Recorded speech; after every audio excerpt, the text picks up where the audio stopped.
আসসালামু আলাইকুম। আমি আজকে চিতই পিঠা আর খোলা পিঠা বানানোর জন্য চাল ভিজাতে দিয়েছিলাম। এগুলো দিয়েছি ৪টা বাজে ভিজাতে দিয়েছি আর কি। আমি চিন্তা করেছিলাম যে মাগরিবের নামাজের পরে ব্লেন্ড করব এরপরে। তো ব্লেন্ড করতে করতে আমি কিন্তু লোহার যে ভারী পাতিলটা আছে ওটাও বসিয়ে দিয়েছি, ফ্রাই প্যানও বসিয়ে দিয়েছি। আসলে খোলা পিঠা করব যদি হাসান সাহেব আবার চিতই পিঠা খেতে না চায় সেজন্য কলাজা পিঠাটা করব।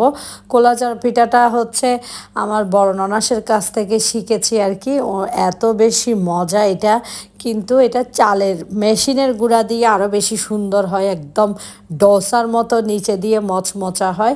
তো আমার চিতই পিঠা দেখেন মাশাল্লাহ এত বেশি ফুলকো হয়ে ফুলে উঠছে। আর আমি এখানে পিঠার চালটা ব্লেন্ড করে দিয়েছি আর কি। তারপরে আপনার একটুখানি বেকিং পাউডার একদম সামান্য দিয়েছি। তো আর এটা খোলা চাল পিঠার জন্য রেডি করছি, একটা ডিম দিয়ে দিয়েছি, ব্যাটারটা আর একটু পাতলা হবে।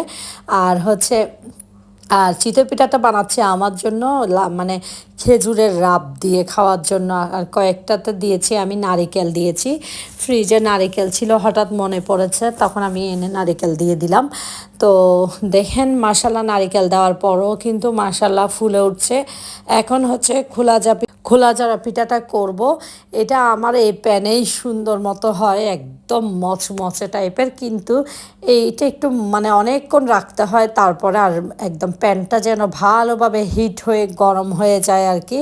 তো আমি খোলা যারা পিঠা তারপর চিতই পিঠা দোনোটা দিলাম, দেখি কি না ও দুইটাই খেয়েছে, দুইটা পিঠাই খেয়েছে। তো দোনোটা পিঠা আমরা লালি দিয়ে মানে খেজুরের রাব দিয়ে খেয়েছি। এই রাবটা আমার বড় ননাসে দিয়েছে আর কি।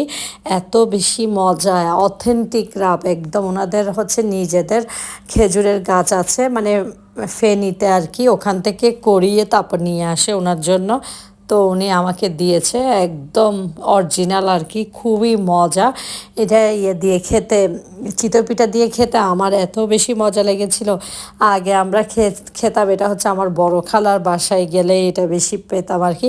আর এখন তো একদম অরিজিনালটা পাওয়াই যায় না। আর পিঠাগুলো কেমন হয়েছে অবশ্যই জানাবেন। দেখেন আমার পিঠাগুলো মাশাল্লাহ ভালোই হয়ে ফুলে উঠেছে। আর আমি তো চা দিয়ে খাবো, লালি দিয়ে খাওয়ার পরও মানে খেজুরের রাব দিয়ে খাওয়ার পরও আমি কিন্তু চা দিয়েও খাবো। আমার চা দিয়ে পিঠা খেতে অনেক বেশি মজা লাগে।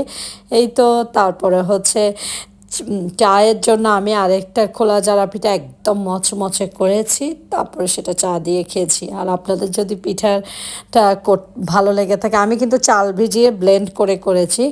ভালো লাগলে অবশ্যই শেয়ার করবেন। আসসালামু আলাইকুম, আল্লাহ হাফেজ।